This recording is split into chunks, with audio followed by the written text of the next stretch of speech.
Hi everyone, I'm Daniela, and today we're making a copycat rice-a-roni. I've worked out how to make it from scratch, and it's better than the box. You're guaranteed to add this to your meal rotation. Let's get into it. Start off by rinsing 2 cups of long grain rice. You want to rinse and strain this until the water is clear, at least 2 to 3 times.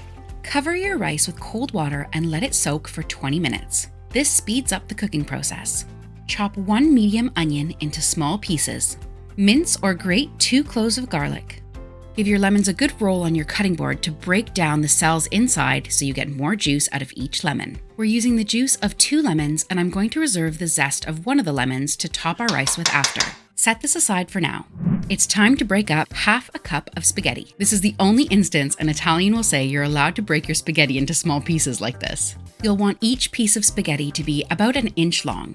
Turn a sauté pan onto medium-high and add in about 1 tablespoon of olive oil. Make sure to use a pan that has a lid so the rice can steam. Once the olive oil has heated up and starts spreading around the pan, add in your onions. Once the onions have started to become fragrant but haven't really picked up any color yet, add in your pasta and your 2 garlic cloves.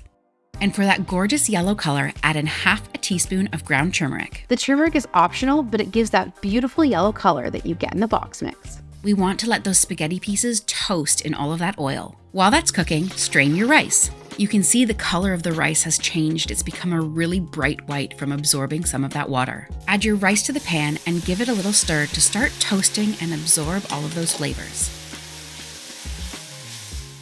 Add in 2 cups of chicken stock, or you could use vegetable stock. Let the chicken stock start to come to a boil and add in the juice of your 2 lemons. Make sure to juice it through a strainer so you don't get any pips.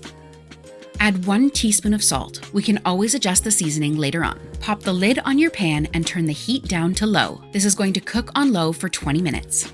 Finally, chop some parsley for your garnish. You want to make sure only to use the leafy bits of the parsley. Once the 20 minutes is up, take the pan off the heat, but don't remove the lid. This process helps the rice to continue steaming and get light and fluffy. After 10 minutes off the heat, your rice should be perfectly steamed.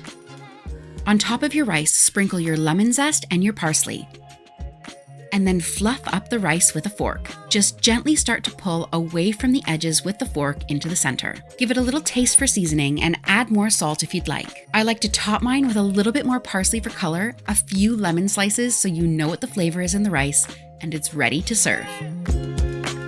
If you're looking for a hearty main to go with this dish, why not try my osso buco? Hit that like button, be sure to subscribe, and I'll see you in the next video.